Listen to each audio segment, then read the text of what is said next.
Bom dia, é um enorme prazer estar com vocês, alunos do curso de especialização em inovação e mídias interativas.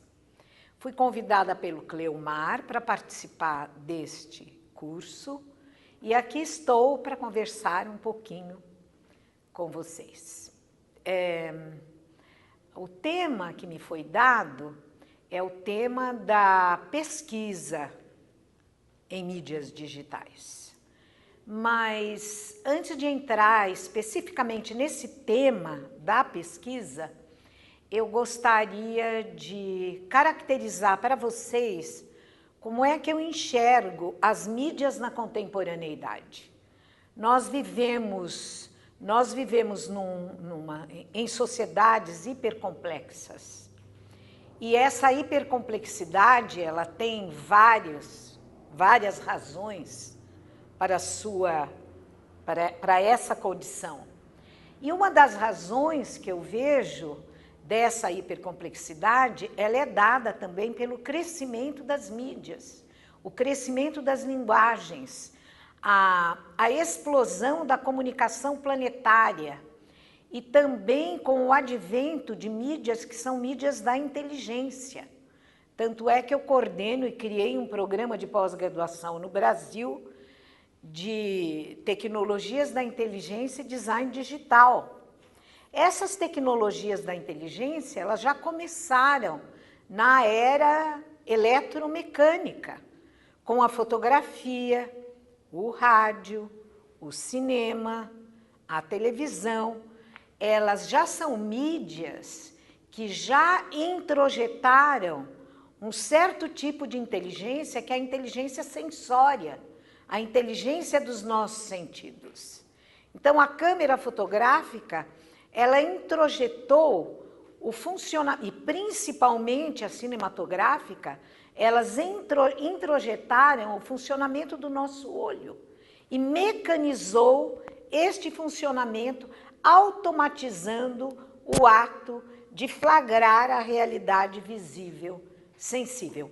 Então, por que eu chamo essas máquinas já de embrionariamente inteligentes?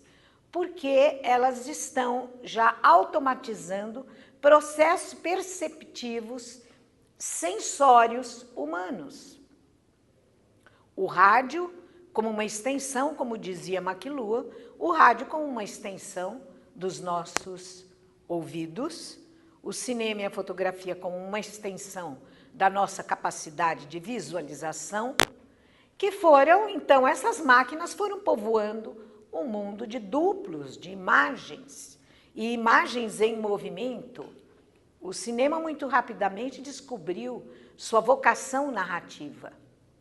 O ser humano não vive, desde que ele é humano, ele não vive sem narrativa. Então, o que a gente tem percebido é o incremento cada vez maior da possibilidade de registro e transmissão de narrativas. E hoje, com o mundo da interatividade, nós nos tornamos potencialmente co-criadores dessas narrativas, na medida em que nós temos aí a possibilidade de registrar e a possibilidade de transmitir, registrar e transmitir para o outro, com a maior facilidade, aquilo que nós produzimos em termos de narrativa, da mesma maneira que vocês vão receber agora esta minha gravação, vocês vão receber pelo YouTube. Então, qual é a diferença dessas máquinas eletromecânicas, eletroeletrônicas, visuais e sonoras e audiovisuais, e hoje com o computador? O computador é uma máquina que prolonga a nossa capacidade cerebral. Por outro lado, não apenas ele prolonga, no começo, o computador era uma máquina fechada. Era uma máquina fechada, onde eu que estendia a minha capacidade de memória, porque lá eu registrava dados ou textos, principalmente textos, antes do advento da www, a interface gráfica de usuário, que foi trazendo para o computador as outras linguagens além do verbal, mas antes a gente só conseguia, quando o computador era uma máquina fechada, a gente só conseguia registrar texto verbal e números. Mesmo assim, ele já era uma extensão da nossa memória. Você guardava lá nos arquivos do computador aquilo que você tinha, não é? A necessidade de guardar. Com a www, o computador se transformou numa metamídia. Então, ele absorve e traz para a sua própria linguagem qualquer outra mídia e mistura essas mídias. E mistura essas mídias na própria genealogia, na morfogênese. É por isso que nós estamos numa época de mídias híbridas. Bem, mas voltando um pouco mais, ou bastante, para o passado, como é que eu tenho entendido a hipercomplexidade do mundo da comunicação atual? Eu, dando cursos sobre isso, gradativamente essas ideias foram surgindo na minha cabeça e eu fui gradativamente também sistematizando essas ideias. Embora, de fato, a mídia mais característica do nosso tempo seja a internet e o computador, nós não podemos deixar de compreender que outras mídias estão convivendo e ainda estão vivas e ativas. E é isso que vai dando uma densidade muito grande para o mundo contemporâneo. Então, gradativamente, eu fui desenvolvendo a ideia de que existiram no passado mídias que foram aparecendo através dos séculos e uma se somando à outra. Da onde veio essa minha ideia? O McLuhan, por exemplo, todos os autores, a grande maioria dos autores que trabalham hoje com as mídias atuais, eles voltaram-se para o passado buscando quais foram as mídias anteriores que nos trouxeram até a condição e o cenário atual. Então, o McLuhan, ele divide as mídias em 3 eras. A era da oralidade, que ele preza muito, tanto é que ele fala que a aldeia global, que foi instaurada pela televisão, ela é uma espécie de retorno transfigurado da oralidade, da aldeia, não é? Das aldeias da oralidade. Então, ele divide em oralidade, depois a era de Gutenberg, que é da escrita, e, por fim, a era dos meios eletroeletrônicos, o rádio e a televisão. Mas aí, se a gente pega também a obra do Lévy, Pierre Lévy, o Lévy também divide em eras, mas para ele divide nas seguintes eras. Oralidade, desta ninguém se esquece, porque a oralidade continua viva, nós continuamos conversando, mas, evidentemente, essa oralidade, ela cresceu numa segunda oralidade, que foi trazida pelo rádio, pelo cinema e pela televisão. Então, ninguém esquece da oralidade, não é? Isso que eu estou fazendo agora, o que é? A cultura da oralidade. Só que nós estamos registrando numa mídia que permite multiplicar esta minha fala, não é? Em infinitas possibilidades de recepção. Então, o Lévy fala em oralidade, escrita e internet. Quer dizer, ele salta. O McLuhan não teve condição de conviver ele morreu antes do advento do computador, ou seja, não do computador, porque o computador foi nascendo, não é, e crescendo gradativamente, se sofisticando e veio chegando cada vez mais perto de nós. Isso através do tempo. Então, na era evidente, quando o Maquilon estava vivo, já existia o computador, mas não este computador como meio de comunicação. Então, ele nem chegou a considerar esse tipo de processo midiático. E o Lévy, ele salta toda a era da imagem, do cinema, da televisão, como bom filósofo. Ou seja, ele não considera, porque ele não é um comunicólogo, apesar dele ter se transformado num comunicólogo da era digital. Mas ele salta essa era. Conclusão, então, como eu tinha lido esses autores e outros, eu comecei a pensar nas eras culturais. E aí eu cheguei a 6. Cheguei a 6 eras culturais. E, claro, começa com a oralidade, onde o único meio que nós temos para transmissão da comunicação e recepção dessa comunicação é aquilo que está no nosso próprio corpo, não é? O aparelho fonador, que se instalou no corpo humano pela própria evolução da espécie. É um tipo de comunicação que exige a presença física, ela está ligadíssima ao corpo, por isso que esse tipo de comunicação ele produz uma grande nostalgia. Quando a internet apareceu, todo mundo já criticava a internet, a perda da dimensão da presença do corpo. Não se deu essa perda. Eu não acredito que a gente tenha perdido isso. Isso continua, só que não é mais exclusivo como era exclusivo na era só da comunicação oral. Depois, eles não lembram de um tipo de cultura que é muito relevante, que é a cultura escrita, antes da impressa. Existem muitas formas de escrita pictográfica, hieroglífica, ideogrâmica e mesmo a escrita alfabética antes da impressão, da invenção de Gutenberg. Então, eu considero esta forma de cultura bastante importante e ela continua viva até hoje.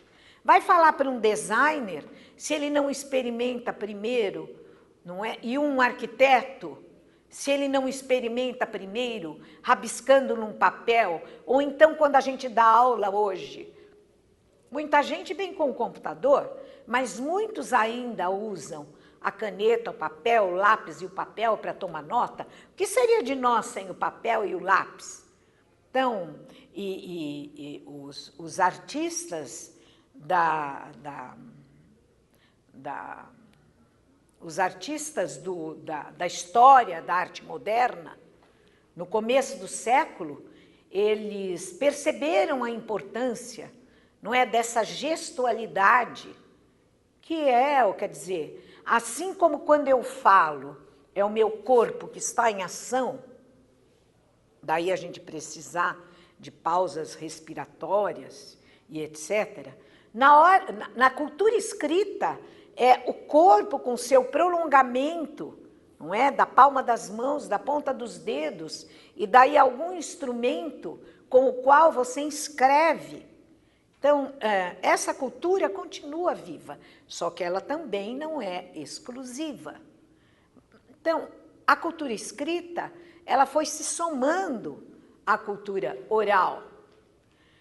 E é interessante a gente observar que as pessoas que criticam hoje a cultura da internet, elas estão repetindo uma crítica secular que apareceu Na época dos gregos, se a gente pegar os diálogos platônicos, os gregos, eles criticaram terrivelmente a implantação do código alfabético, porque para eles a fala é o sopro da alma. Então, a hora que você escreve, não é aquela fala viva, morre. Bom, enfim, se a gente pensar bem, de fato, né, eles falavam o seguinte, é a perda do maior tesouro humano, que é a memória. O indivíduo, sim, perde. Tanto é que hoje, na era da internet, o Martim Barbeiro tem uma frase maravilhosa. Ele diz o seguinte, vivemos numa época do boom da memória, o nosso amigo Google, e da amnésia. Porque o que a gente pode gravar na nossa cabeça de tudo que existe hoje registrado da memória humana?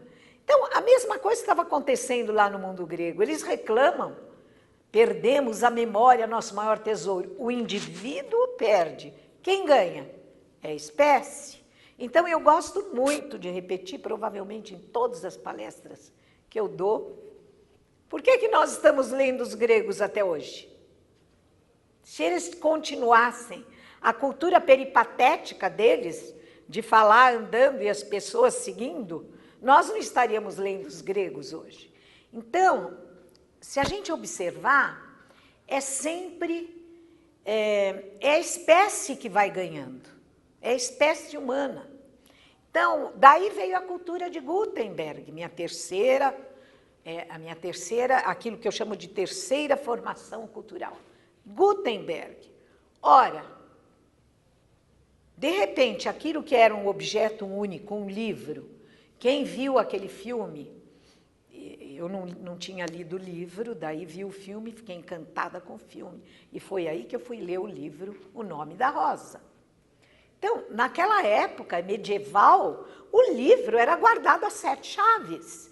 E era guardado e era um objeto de extremo valor, porque era único, absolutamente único. Então, com Gutenberg, o livro começou a se multiplicar. Basta ler a maravilhosa história do livro, que um dos principais autores dessa história é o Chartier. Ele tem livros magníficos sobre a história do livro. Então, e a maneira como os livros foram se multiplicando e variando em tipos, desde os livros de bolso, os livros mais sofisticados, especializados, enciclopédias, dicionários. Então, o que seria da ciência moderna sem o livro? Aliás, o desenvolvimento da ciência coincide com o advento, né? O nascimento e o desenvolvimento da ciência acompanhou o desenvolvimento e a sofisticação dos meios gráficos.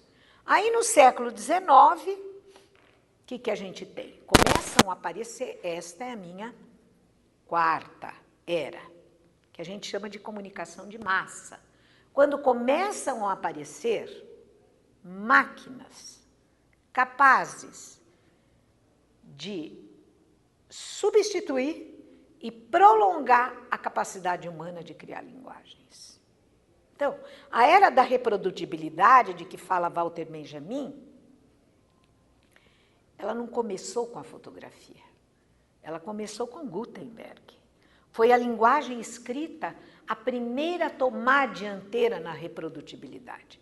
A fotografia veio registrar a realidade visível e depois da fotografia que veio a gravação do som. Antes da gravação sonora, o som ele dependia de uma execução imediata. Então, felizmente ou infelizmente para alguns, eu considero felizmente, a música, ela encontrou formas de notação. E foi graças às formas de notação que a música no Ocidente, o sistema tonal, se desenvolveu no Ocidente.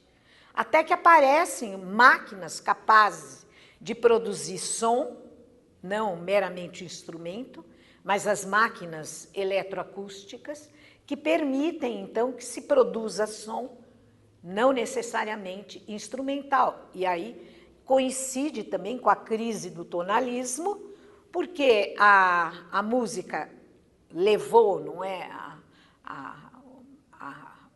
o modo de estruturação tonal às últimas consequências. O sistema tonal, ele chegou ao seu ponto limite. Tudo que podia ser feito com o sistema tonal foi feito. Mas olha que interessante, é muito interessante a gente ir perseguindo a história das mídias, porque quando o sistema tonal chega ao seu estertor, não é por acaso que no filme Melancolia, do Lars von Trier, a trilha sonora que ele escolhe é do Tristão e Isolda, quando Wagner leva ao limite a estrutura do sistema tonal.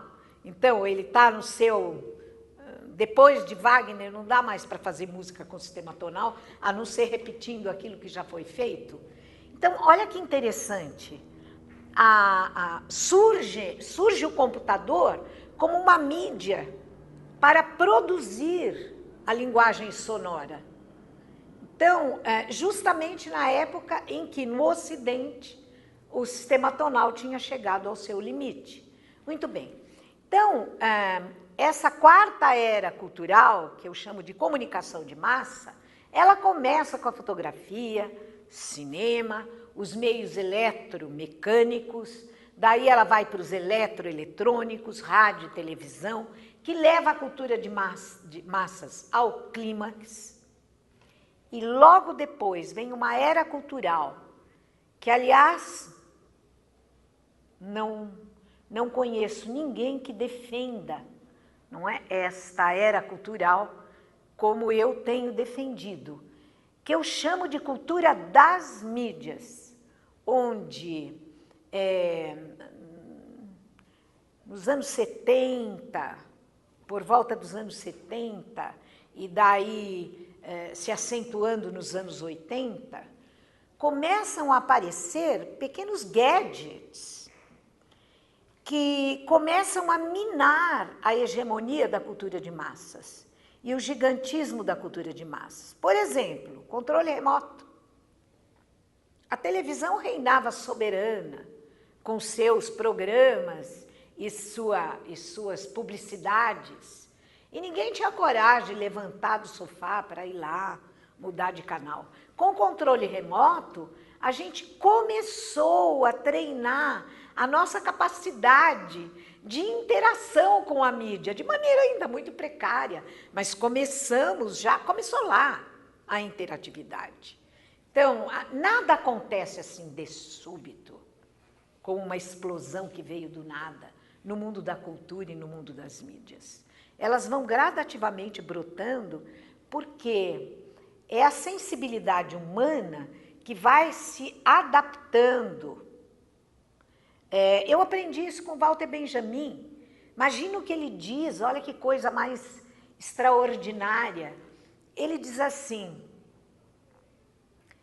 o cubismo estava preparando a nossa sensibilidade perceptiva para o advento do cinema, porque é o cinema que faz essas transposições abruptas de espaço e tempo. Então, o cubismo, num instantâneo, ele mostra o objeto em todas as suas versões espaciais. Então, é a mesma estrutura do cinema. Então, isso que eu chamo de cultura das mídias, logo depois do controle remoto, vem o videocassete. E daí a possibilidade de você ir lá e alugar um filme, o cinema dentro de casa, a possibilidade de você gravar programas de televisão e assistir na hora que você quer, a multiplicação de canais na TV a cabo. Ora, o que está acontecendo aí? São mídias que começam a penetrar na nossa vida e no nosso cotidiano e que vão minando aquela hegemonia da cultura de massas. E elas foram preparando a nossa sensibilidade para a era da internet. Bom, aí na era da internet, parece brincadeira, mas nós já estamos, provavelmente, no 4º ciclo evolutivo da internet.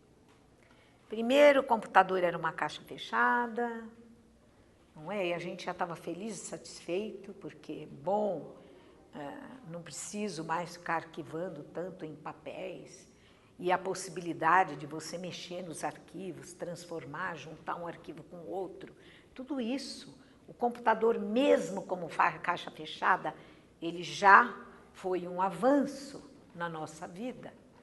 Depois, ele se abre. No começo era uma dificuldade fora do comum, quando a conexão era por modem, então você tinha que ligar o telefone, conectava, durava 5 minutos, caía. Então as coisas foram cada vez mais melhorando. Até agora estamos esperando uma banda larga mais sofisticada nesse país. Não é? Esperamos assim, com muita expectativa, porque, por exemplo, eu moro uma parte do ano na Alemanha e lá eu tenho a pior conexão, a mais barata que existe. E ela já cumpre o seu papel maravilhosamente, por isso que a gente nem vai lá e contrata uma conexão melhor, porque nem é necessária. E aqui no Brasil eu tenho a mais cara. A de lá é melhor do que a daqui. Então, enfim, a gente está esperando essa banda larga, mas melhorou muito assim mesmo, né? Com toda a precariedade ainda que a gente tem, a conexão cai, etc. Você anda 10 quilômetros, já não tem mais conexão. Mas, assim mesmo, foi uma evolução extraordinária. Bom, agora a gente vai gradativamente entrando no tema que o Cleomar pediu que eu desenvolvesse com vocês, que é o tema da pesquisa usando os recursos da internet. Digo, a gente está entrando porque, mesmo nesse tema, se a gente segue, não é? Os mais jovens nem têm ideia disso, porque o Google está ali à disposição e a gente clica e, na maior parte das vezes, conseguimos chegar mais ou menos próximo, chegamos, não é? Nos aproximamos da informação que a gente quer. Mas eu me lembro, em 2004, eu estava numa universidade que tinha toda, inclusive numa área que era a área de comunicação e informática, lá na Universidade de Valência, e eu fui fazer uma busca na biblioteca. Depois de 10, 15 minutos perdi a paciência, porque era uma tragédia. A busca na biblioteca era uma tragédia, não encontrava o livro que eu queria, e daí escapava completamente do que eu estava buscando. Então o Google foi, os browsers foram se sofisticando cada vez mais, e agora com a Web 3.0, essa busca ela vai ficar cada dia mais precisa. Então, a web semântica. Então, o que a gente vê? A gente observando o vetor, para onde, né, da onde as coisas vêm e para onde elas vão, é perfeitamente visível, não é? Que as facilidades vão aumentando e as possibilidades do ser humano também, quer dizer, vão se alargando. Inclusive, a internet, ela não é uma mídia para uma elite. A internet é uma mídia que deveria potencialmente ser para todos. Aqui no Brasil, a gente tem um grande entrave para... As pessoas podem até ter o equipamento, porque o equipamento está ficando cada vez mais barato. O grande entrave é o analfabetismo funcional. Ou seja, pessoas que passaram pela escolaridade, mas que não conseguem ter uma compreensão, como deveriam ter, de um texto ou de fazer operações matemáticas mais sofisticadas. Então, é isso que entrava, porque dizer que usa a internet é uma coisa. Agora, ser capaz de explorar todo o potencial que ela apresenta para a gente, isso é uma outra coisa. E aí é que entra no tema, não é, que me foi dado para falar com vocês, que é o tema da pesquisa na internet. As boas universidades te dão acesso a grandes revistas internacionais. Então, esse é o primeiro nível da pesquisa na internet. Basta boa vontade. E você tem tudo jorrando na sua frente. Esse é o primeiro nível de pesquisa. O segundo nível já é um pouco mais sofisticado, um pouco. Isso que eu estou falando é pesquisa individual.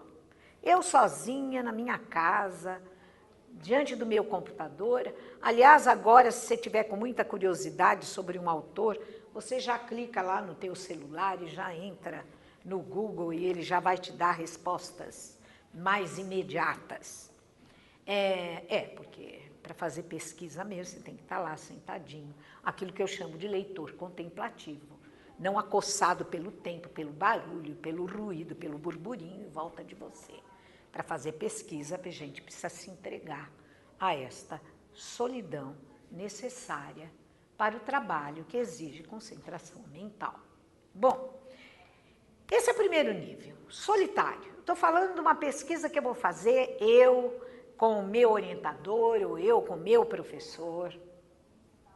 O segundo nível é a pesquisa colaborativa. Hoje nós temos todos os meios para fazer uma pesquisa colaborativa.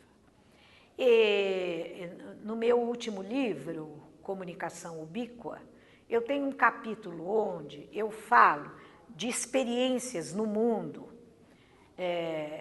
de uso do Facebook para a pesquisa colaborativa.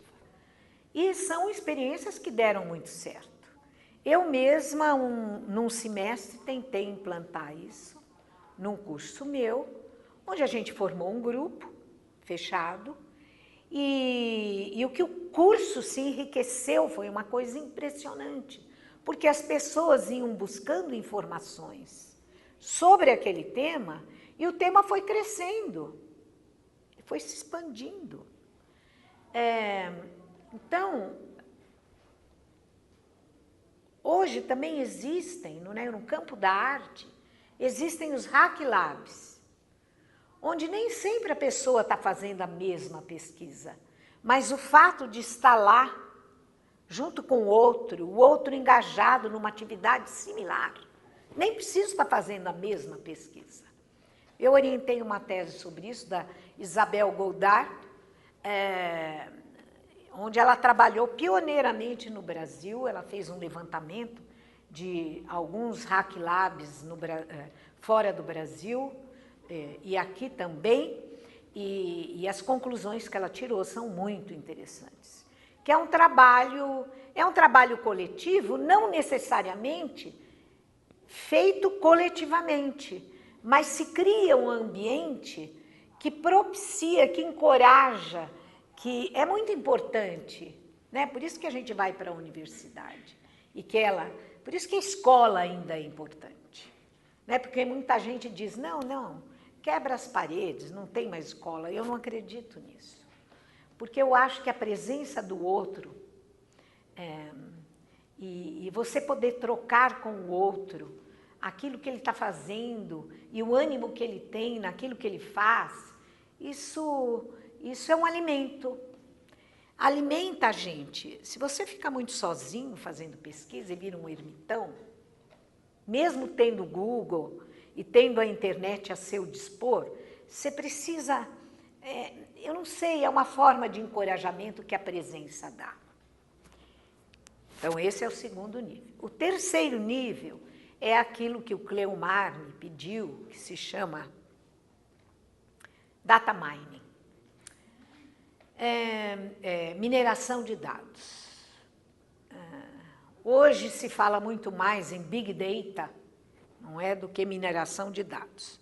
Mas a mineração de dados, ela é necessária quando eu tenho um projeto coletivo muito grande. E daí, então, eu quero ver pontos de contato entre um projeto, não é? É um projeto muito grande, formado por subprojetos. Eu tive essa experiência quando eu coordenava um projeto de pesquisa grande do CENPES, da Petrobras, e aí, então, a gente estava usando essa tecnologia, ou seja, esses programas computacionais de mineração de dados. Mineração de dados significa mineração. Então, você lá e garimpa, mas existem programas para isso. Quando o projeto é formado por subprojeto, pelo menos foi essa a minha experiência com mineração de dados. Eu não entendo de programas de computador, só como usuária. Então, mas existem programas de mineração de dados, estavam sendo utilizados lá, para você ver quais são os pontos de contato entre um projeto e outro, e como eles se cruzam, e como eles se complementam. 60 anos atrás, os computadores digitais tornaram a informação legível. 20 anos atrás, a internet tornou-a acessível. 10 anos atrás, o primeiro motor de busca transformou-a em um único banco de dados. Agora, as empresas Google e afins estão tratando esse corpus massivo como um laboratório da condição humana. Essas empresas são as filhas geradas pelos petabytes. Ora, na realidade, nós estamos na era dos terabytes. Tera, em grego, quer dizer gigante, monstro.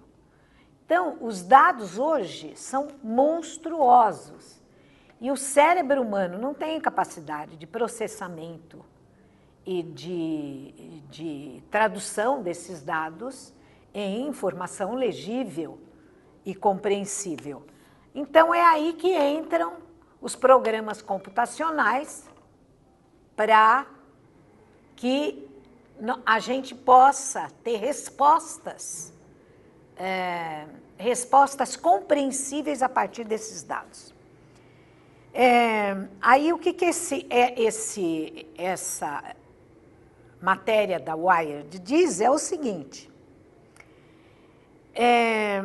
mais faz a diferença, mais dados.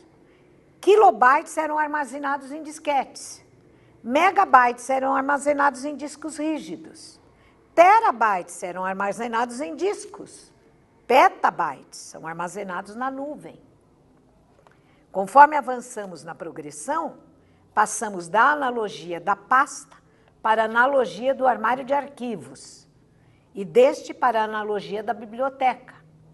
Agora, com os petabytes, saltamos fora das analogias organizacionais.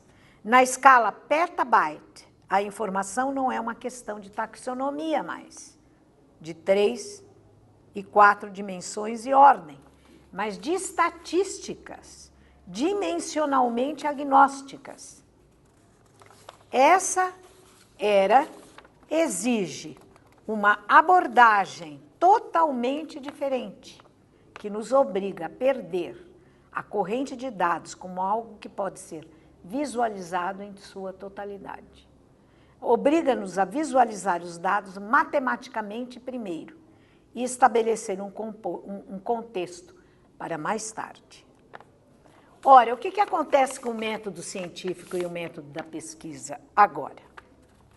O método científico era e continua sendo construído em torno de hipóteses testáveis. Esses modelos, em sua maioria, são sistemas visualizados na mente dos cientistas. Os modelos são, então, testados e as experiências confirmam ou desmentem os modelos teóricos de como o mundo funciona. Esse é o modo como a ciência tem trabalhado por centenas de anos. Hoje, no entanto, confrontada com dados massivos, essa abordagem para a ciência, levantamento de hipótese, modelo e teste, está se tornando obsoleta. Ora, a nova disponibilidade de enormes quantidades de dados, juntamente com as ferramentas estatísticas para mastigar esses números, oferece toda uma nova maneira de compreender o mundo. É nessa era que nós estamos agora, para a pesquisa. Correlação substitui nexo de causalidade e a ciência pode avançar mesmo sem modelos coerentes, sem teorias unificadas ou qualquer explicação mecanicista. Não há nenhuma razão para nos agarrarmos aos velhos hábitos. Diz a revista, é hora de perguntar o que a ciência pode aprender com o Google. Bem, isso foi escrito em 2009. De lá para cá, esse número dessa revista tinha toda a razão. Só que aí, evidentemente, e foi essa sequência da minha fala, nem toda pesquisa é uma pesquisa com terabytes. Há pesquisas, nós temos que dimensionar que tipo de pesquisa é esta, o que ela visa atingir e que recursos e instrumentos ela tem que utilizar. Isso é fundamental. Não é porque hoje a pesquisa estatística evoluiu para os processamentos computacionais que toda pesquisa tem que ser assim. Continua existindo ainda aquela pesquisa que eu faço solitariamente e que me leva a determinadas conclusões que continuam válidas. Era isso, muito obrigada pela atenção.